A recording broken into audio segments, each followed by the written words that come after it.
এই যে আমার হাতে একটা ব্যাগ দেখতে পাচ্ছ, এই ব্যাগে আছে 1 লিটার দুধ আর একটা প্যান্ট, যেটা আমি কিনেছিলাম অনেকদিন আগে। এই পেনটা কেনার পরে আমি কিন্তু পরে চেক করিনি। পয়লা বৈশাখের দিন পড়তে গেছি, দেখি হয় ছোট, তখন কি করব, এক্সচেঞ্জ করতে যাচ্ছি। এখন যাচ্ছি পাকুয়া, আছে অনেক কাজ। সবার আগে যাবো মাসি বাড়ি। তো আমাদের গ্রামের নতুন রাস্তার কাজ শুরু হয়ে গেছে। এই রাস্তাটা কিন্তু অনেক বড় হবে, মান্দারতলা ঢাকাপাড়া একবারে হাঁসপুকুর পর্যন্ত হবে এই রাস্তাটা। আর রাস্তাটা কিন্তু অনেক বড় করা হবে, আগে ছিল 8 ফুট, এখন করা হবে 12 ফুট। তো এখন আমি চললাম পাকুয়ার উদ্দেশ্যে।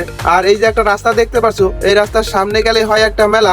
আর ওই গ্রামটা হলো মান্দারতলা। ওই গ্রামের কিন্তু আরেকটা নাম আছে, শ্রী বিষ্ণুপুর নাকি শ্রীনারায়ণপুর, আমার সেই নামটা থাকে না মনে। সোনঘাট তালবিড়া পার করে চলে আসলাম আদারাঙ্গা। আজকের ব্লগে আমি তোমাদের দেখাবো আমি সারাদিন কি কি করি। এই যে একটা টোটো দেখতে পাচ্ছ, এটা আদারাঙ্গার স্ট্যান্ড। আর এই যে ব্রিজটা দেখতে পাচ্ছ, এটা আশ্রামপুরের ব্রিজ। এই যে এখানে দুটো রাস্তা দেখতে পাচ্ছ, ডান দিক দিয়েও যেতে পারবে তুমি পাকুয়া, বাঁ দিক দিয়েও যেতে পারবে তুমি পাকুয়া। ডান দিক দিয়ে গেলে রাস্তাটা বেশি একটা ভালো না, বাঁ দিকের রাস্তাটা মোটামুটি একটু ভালো আছে। তো আমরা এখন বাঁ দিক দিয়ে যাবো পাকুয়া। আদারাঙ্গা পার করে চলে আসলাম আশ্রামপুর, আশ্রামপুর পার করে চলে আসলাম সিমলা। এই যে এখানে অনেক বট গাছ দেখতে পাচ্ছ, এই বট গাছের আসল গোড়াটা কোথায় আজ পর্যন্ত কেউ বলতে পারে না। সিমলা পার করে চলে আসলাম পাকুয়া। আর একটু সামনে গেলে টোটো স্ট্যান্ড পাওয়া যাবে। আর এই যে দেখতে পাচ্ছ কেমন পকেট রাস্তা দিয়ে যেতে হয়। আমাদের এই দিকের স্ট্যান্ডটা সব দিক থেকেই ভালো। তো চলে আসলাম পাকুয়া স্ট্যান্ডে। এখন টোটোওয়ালাকে ভাড়া দিয়ে একটু দাঁড়াবো। আমি এখন যাব মাসি বাড়ি, আর দাদু এসেছে পাকুয়া। তো দাদুকে সবার আগে জিজ্ঞেস করব সে মাসি বাড়ি যাবে কিনা। দাদুকে জিজ্ঞেস করলাম, সে বললো যাবে না। সবার আগে চলে আসলাম একটা মিষ্টির দোকানে, ভাই বোনদের জন্য মিষ্টি নিতে। আমি কিন্তু মিষ্টি কিনলে এই দোকান থেকেই কিনি, কারণ এই দোকানের মিষ্টিগুলো অনেক ভালো হয়। তো আমার মিষ্টি নেওয়া হয়ে গেছে, এখন যাবো মাসি বাড়ি। আর একটু সামনে গেলেই দেখতে পারবে কত বড় মা কালীর মন্দির। আর এই কালীমা কিন্তু অনেকটা জাগৃত কালীমা, এখানে অনেক বড় করে পুজো করা হয়। মা কালীকে প্রণাম করে চললাম সামনের দিকে। এই যে আমার আশেপাশে লোক দেখতে পাচ্ছ, এই যে এখানে দোকান পাশারি দেখতে পাচ্ছ, এই দোকানগুলোতে কিন্তু অনেক ভিড় হয়, অনেক ভিড়। আমি সকাল সকাল চলে এসেছিলাম পাকুয়া, তাই বেশি ভিড় দেখতে পাচ্ছ না। এখন মোটামুটি একটা ভিড় আছে, আর একটু পরে তুমি হাঁটতে পারবে না এই জায়গা দিয়ে, এত ভিড় হয়ে যাবে। আমাদের পাকুয়ার এই বাজারটা কিন্তু অনেক বড়, বিশাল বড় মাপের একটা বাজার। এই বাজারে অনেক দূর দূর থেকে লোক আসে। আর এই বাজারটা হয় কিন্তু সপ্তাহে একবার, তা হলো মঙ্গলবারে। আমাকে যে স্ট্যান্ডে নামিয়ে দিয়েছে, ওই স্ট্যান্ড থেকে মাসি বাড়ি যাওয়ার যে স্ট্যান্ড, ওই স্ট্যান্ডে যেতে লাগে 10 থেকে 15 মিনিট। আর এই যে দেখতে পাচ্ছ, এটা হলো মেন রোড। আর একটু সামনে গেলেই পাওয়া যাবে টোটো স্ট্যান্ড। আমার মাসি বাড়ির ওই জায়গার নামটা আমার থাকে না আবার মনে, তাই এখানে এসে ভুলে গেছিলাম। মাসিকে করলাম ফোন, মাসি বললো জায়গার নাম থিনগর আড়াইউপি। এখানে এসে টোটোওয়ালাকে জিজ্ঞেস করলাম, আচ্ছা দাদা থিনগর যাবে কে? একটা দাদা বললো পিছনের ওই গাড়িটা যাবে। তারপর আমি পিছে চলে আসলাম, কাকুকে জিজ্ঞেস করলাম এই টোটো কি থিনগর যাবে? সে বললো হ্যাঁ যাবে। তখন আর দেরি না করে ঝটপট করে টোটোতে উঠে পড়লাম। আর এই যে আমার সামনে দেখতে পাচ্ছ স্টেট ব্যাংক, এখান থেকে আমার মাসি বাড়ি যেতে লাগে 10 মিনিট, তারও কম হবে হয়তো। পাকুয়াতে আসি অনেক, কিন্তু কলেজের এইদিকে আসা হয় না। আর এই যে কলেজটা দেখতে পাচ্ছ, পাকুয়া হাট ডিগ্রি কলেজ, এই কলেজে আমি পড়তাম। অনেকদিন পরে আজকে কলেজটা দেখলাম, খুবই ভালো লাগতেছিল। তো ফাইনালি চলে আসলাম মাসি বাড়ির ওইখানে। এখন টোটো থেকে নেমে টোটো ভাড়াটা দিয়ে যাবো মাসি বাড়ি। এই যে একটা স্কুলের মতো দেখতে পাচ্ছ, এটাই হলো আড়াই অফিস। আর এখান থেকে 2 মিনিট হাঁটলেই আমার মাসি বাড়ি। আমার মাসি বাড়ির কিন্তু 2 পাশে রাস্তা আছে। তো চলে আসলাম মাসি বাড়ি। এই যে দেখতে পাচ্ছ বাড়ি। গরমে আমার অবস্থা খারাপ হয়ে গেছে, এখন যাবো বাড়ির ভিতরে। তো প্রথমে ভিতরে ঢুকেই দেখলাম দিদাকে, মানে মেশুর মাকে। তারপরে জিজ্ঞেস করলাম দিদা কেমন আছেন? সে বললো ভালো। তারপরে চলে আসলাম ঘরের ভিতরে। এখানে দেখতে পাচ্ছ বুনুরা খেলা করছে। 10 মিনিট রেস্ট করার পরেই মাসি পিঠে আর মাংস নিয়ে আসলো খেতে দিতে। খাওয়া দাওয়া করে ভাই বোনদের সাথে একটু সিনেমা দেখলাম। তারপরে চলে গেলাম অন্য একটা ঘরে ঘুমাতে, কারণ গত রাত্রে ঘুম হয়নি ভালো, তাই ঘুম পাচ্ছিল অনেকক্ষণ ঘুমালাম। ঘুম থেকে ওঠার পরে মাসি বললো তার ভাইকে রোড পার করে দিয়ে। আমিও মুখ টুক ধুয়ে রেডি হয়ে গেলাম ভাইকে রোড পার করে দেওয়ার জন্য, কারণ ভাইয়ের এখন স্কুলে পরীক্ষা হচ্ছে।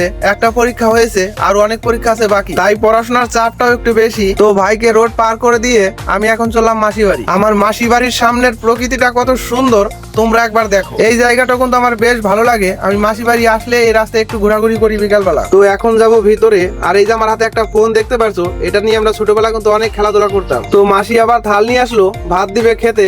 সবাই মিলে বসে পড়লাম একসাথে। মাসিদের ঘর থেকে বের হলেই এইরকম দেখতে পাচ্ছ একটা তুলসী মন্দির। আর সামনের জায়গাটা কত সুন্দর দেখায়। বিকাল হয়ে গেছে অনেক, এখন যাবো একটু ঘুরতে বোনদের নিয়ে। আর মাসিও তাই বলতেছিল, যা তোর বোনদের ঘুরিয়ে নিয়ে আয়, বাইরে গিয়ে দেখ অনেক হাওয়া আছে। তারপরে বুনুকে বললাম চলো বাইরে থেকে ঘুরে আসি। সে কার কথা শুনে, সে তো দুষ্টুমি করতে ব্যস্ত। অনেক বলার পরে এখন আসলো বাইরে।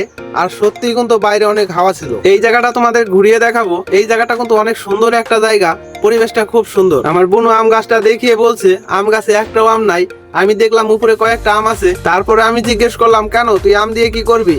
তারপরে বুনু বললো আমি খেলবো। তারপরে দেখো কুলে থেকে নেমে আম কুড়াতে চলে গেছে। ছোট বুনুকে দেখে ছোটবেলার কথা মনে পড়ে গেল।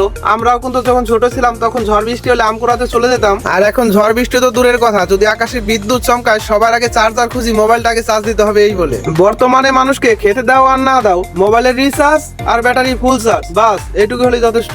আজকে সারাদিন রোদ না হাঁটলো, যেমন গরম ছিল এরকম গরম দিলে মানুষ হার্ট অ্যাটাক করেই মারা যাবে। গরমেরও একটা সীমা আছে, এবার সীমা তো অতিক্রম করে যাচ্ছে। এখানে দেখতে পারছো আমার 3টে বুনু, ছোটটা ছোট মাসির মেয়ে আর বড় দুজন সেজু মাসির মেয়ে। ঘরে থেকে বোর হচ্ছিলাম আর গরমও লাগছিল অনেক, বাইরে এসে খুব ভালো লাগতেছে বুনুদের খেলা দেখে। তো এখানে আমার ছোট বোনকে দেখতে পারছো, সে কেমন করছে। আমার এই ছোট বোনও কিন্তু ফটো তুলতে ভিডিও করতে অনেক লজ্জা পায়। তো এখানে যে দৌড়ে আসতেছে সে হলো আমার ভাই, ছোট মাসির ছেলে। তো এখানে সবাই খেলছে আর ছোট বোন বললো আমি কুরকুরি খাবো। আমি বললাম ঠিক আছে চল তাহলে, তারপরে কুরকুরি এনে দিলাম। তো দেখতে পারছো সে কুরকুরি পেয়ে কত খুশি। সে কুরকুরি পেয়ে তো ভুলেই গেছে যে আমি ভিডিও করতেছি। আজকে খুব ভালো লাগলো, কারণ আজকে সারাদিন ভাই বোনদের সাথেই ছিলাম। এসেছি সকালবেলা, এখন বিকেল হয়ে গেছে, বাজারে যেতে হবে, টুকিটাকি বাজার করতে হবে, তারপরে যেতে হবে বাড়ি। অনেক আগেই চলে যেতাম, একে ছিল গরম, তার উপরে মাসি বললো সেও নাকি যাবে বাজারে, তার জন্য একটু দেরি করেই যাচ্ছি। আর এই যে বাইরে যাকে দেখতে পারছো ইনি হলো আমার মেশো। এখন আমি মেশো মাসি সবাই যাবো পাকুয়াতে। সবার আগে মাসি সামনের বাড়ি থেকে একটা কড়াই এনেছিল, সেটা রাখতে যাচ্ছে। ফাইনালি আবার চলে আসলাম পাকুয়াতে।